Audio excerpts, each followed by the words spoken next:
This podcast is brought to you by Sales Fuel Hire, a platform to help companies hire smarter and flag 13 toxic employee types. Measure job fit, sales tendencies and motivators, decision-making abilities, and empathy levels, and make your next hire your best hire.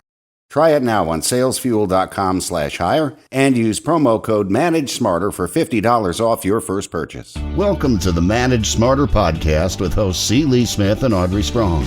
We're glad you're here for discussions on new ways to manage smarter, hire, develop and retain talent, improve results, and propel team performance to new heights. This is the Manage Smarter podcast.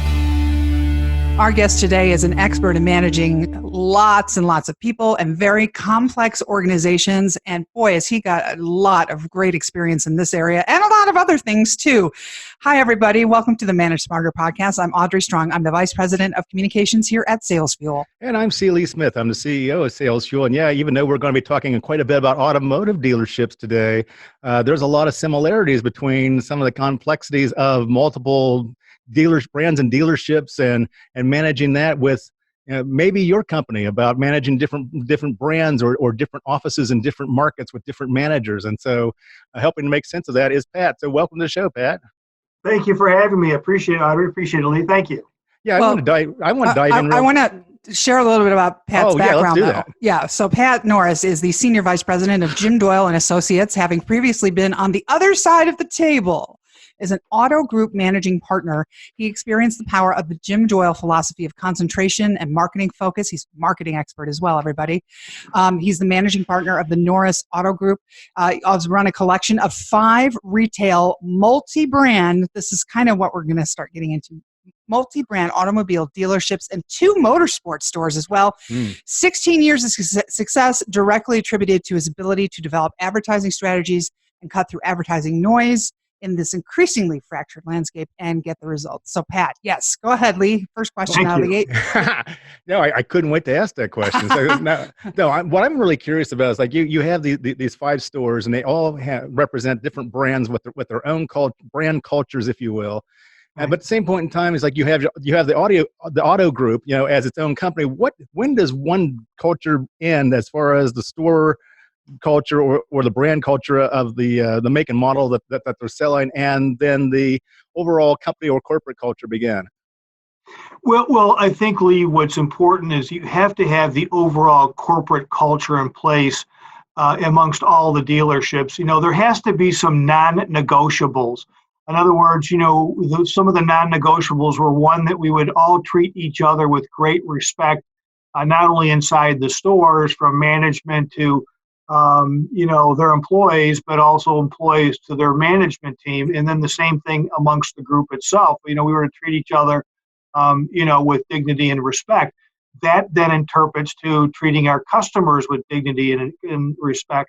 Other non-negotiables from a corporate culture standpoint was transparency. You can't manage what you can't measure, and you have to measure things accurately and transparently in order to make good, sound business decisions. And again, also the other part of, the overall corporate culture was to have fun. I mean, at the end of the day, being in the car business, whether you're servicing or selling cars, I mean, it's not rocket science. We're not doing complex heart surgery. So let's have some fun at work and make it a great place to come. And I'm also curious about the culture that might exist between the service and parts folks, which is becoming a really great revenue center for a lot of dealerships these days, and the folks that are actually out on the floor selling the cars. What's that like? Well, it's an interesting dynamic, because it used to be like church and state. The new car department / sales department got all the accolades, got the trips, the awards, the cash pull envelopes. And your service department just kind of ground along every day. And think about it, anybody who comes into your service department is either unhappy because they have a problem or they're inconvenienced even just to do basic maintenance. And so it's a whole different dynamic versus that client who walks into your showroom with, the anticipation and excitement of potentially going away in a newer car. However, that's changed a lot from a profitability standpoint. NADA, National Auto Dealer Association, just reported recently that for the first time in history, most new car sales departments were not profitable. you're looking at an average markup, and that's from a dealer cost to window sticker of a little less than 6%. So it becomes increasingly more difficult to make a profit in your new car department. Therefore, it puts the pressure then on your pre-owned or used car department, and more specifically, your service and parts, and if they have a body shop. So if anything, you're sort of seeing the dynamic turn where the service department is getting the love and attention, the new equipment, the upgrades, the refacing that before it was just okay to have your technicians hidden behind the curtain, so to speak.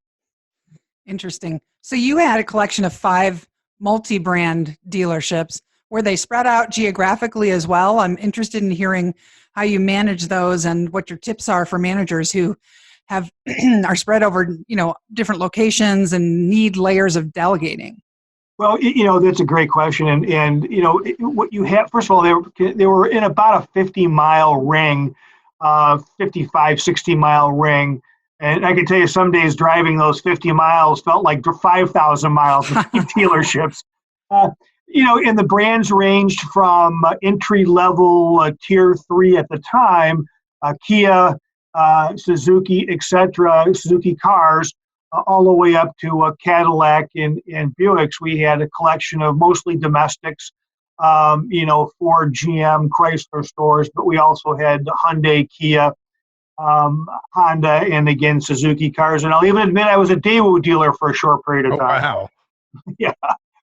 But, again, it really comes down to people. You have to have, a leader inside the store that takes your culture, your non-negotiables to heart, and then manages the ship accordingly. My job was to manage, about 12 to 14 people overall between the office, service directors, general managers, sales managers to some respect. And then, of course, it went down from there. But the real key is you got to have people that you trust and people that you'd have over to your house for dinner. We used to say, if I wouldn't have a manager over or an employee over to my house for dinner that night, I probably don't want them working for me. That's a good test. Good way of measuring it. Yeah, absolutely. So auto dealers seem to be like, undergoing a lot of change right now as well. And it's like, you can go buy a new Tesla online. There's not even a dealership. You just order it and they deliver it to you. You can go to CarMax for a used car and order everything right online. Go to Amazon, eBay, you name it, and just order your car there. Is the power that an owner of a car dealer has, is that changing at all? Are they slipping in relevance at all? No, I would say no, Lee, and I'll tell you why, for a couple of reasons. Number one, you could buy a car online effectively from your dealer, 5, 7, 8 years ago. Mm-hmm. We all had the ability to, for you to go online, go to what's called the VDP, vehicle display pages, pick out a car you're interested in, get pricing if it already wasn't, branded with a quote unquote e-price, do a form fill to get a trade appraisal on your vehicle, do a form fill to get your credit application, and really the only thing you'd have to do, and really you wouldn't have to do that, is drive the dealer to the dealership to turn your car in and take the new one away. Although the dealer, and I've done this many times, would simply come to your house and complete the transaction. The difference is dealers, we never really advertised that. It was just sort of one of those things that we put on our web pages and kept advertising traditionally, price and payment and selection. Now enter the Carvanas, the Cars.com and some of the other third-party lead providers and third-party sellers such as a Carvana, and it's changed some of that dynamic. But there's the one thing that doesn't change is none of those third-party operators operate service departments. And at some point, your vehicle needs to be serviced. I was in a market not long ago that Carvana had just come to, and as I'm driving from the airport to my hotel, they must have had 20, 25 billboards along the route. This is Carvana. And the one that stuck out to me was Woolly Mammoths, the Dodo Bird car dealers. Oh, my. In other words, extinct, right? And I thought to myself, well, that's really interesting. Where are these people going to get their car serviced? It's going to have to be at the car dealer if they want the warranty work done and the work to be covered. So I think dealers are more relevant, and I think dealers are now quicker to make those kind of. How are they tackling things like millennials, for example, that's well advertised that the millennials are like, they're not buying cars, they don't value car ownership like they used to. They'd much rather buy an Uber or a Lyft to get from place to place and that sort of thing. Is that real, or is that myth? And if so, either way, it's like, how are the dealerships dealing with that? Well, I'm gonna share with you that's probably more myth than reality, from the simple standpoint that the car represents freedom in America. I mean, it's the ability for you to get in your car, get on your horse and ride to the destination of your choosing without reliance on Lyft or Uber or mass transportation liability. Now, I just came from New York City working with one of our partners there, and of the staff, about 20%, which were millennials, live downtown. And so, yeah, in an urban area like that with lots of shared transportation available, that's how they got around. But the rest all lived out in the suburbs, and about half of those, took the train or maybe even the sub in, but the others drove in every day. So that's in a very urban area and people that work. You get outside of that, and you've got these millennials that are employed in suburbs, rural areas. You have to have a car to get around. I think how they think about buying a car is different than what it may have been in the past. How they consume information is different, and that's why dealers are smart enough to go after that particular generation with a lot of digital platforms. That's where they're collecting their information, making decisions, a lot of community shared information. But at the end of the day, they're still buying cars. That was going to be my next question, which is, when they're in the showroom, though, how do you counsel your managers to interact with them? Are there some different things going on? Yes, tons and tons and tons of information. One of the things that they'll do, in fact, many consumers do, but certainly the millennial group and the younger Gen Xers, is they do what they call showrooming, meaning they're in your showroom and they pull their smartphone out and they're shopping offers and opportunities at the competition while they're sitting in front of your salesperson in the showroom, or as they're walking around the lot.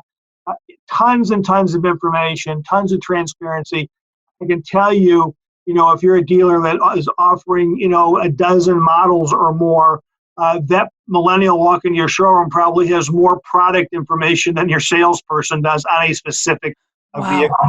So lots and lots of information, and do not push them. Gone are the days of, hey, you know what, that car you're looking at today will be gone tomorrow if you don't make a decision, or that price is only good for today. That's all gone the way of the dodo bird. Yeah, they don't take kindly to that, huh? They'll go, oh, okay, yeah, fine. All right, fine, no problem. See you later. Goodbye. See you, buddy. What about recruiting millennials then to actually come and work for you? You have to have a fun environment. You have to let them sort of, again, you set sort of the ground rules. Here's our processes, our proven processes. Let them bring their personality. Know they're going to sit at their desk and be on Facebook and Instagram and Pinterest, and they're going to be looking at their phones all day long. Know that, they're going to operate with consumers in and around their age the same way.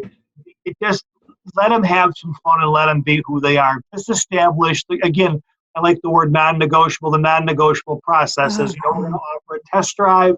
We're going to be transparent in our numbers. We're going to give them an intelligent way as to how we appraise their vehicle.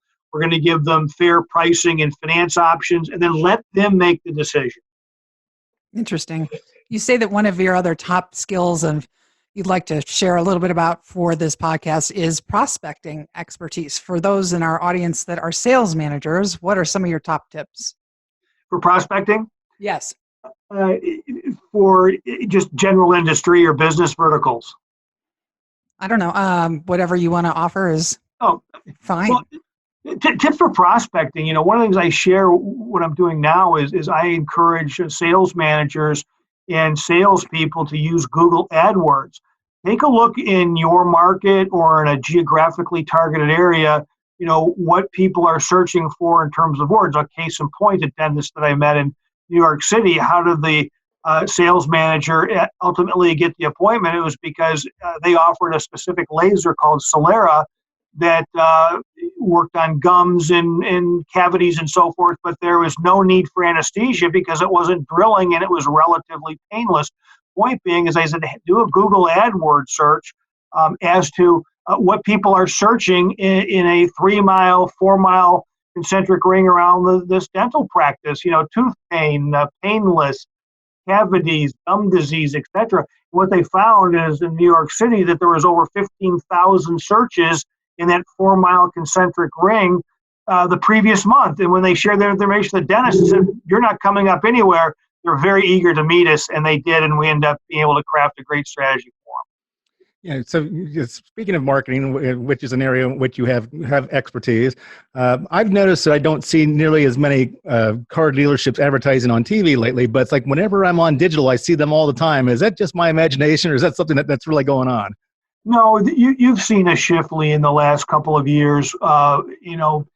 It's driven by two things. One, the manufacturers have moved a lot of their co-op reimbursement programs to digital platforms. Now, that said, targeted YouTube video, over-the-top video, connected TV video, all those things qualify under those quote-unquote digital covenants.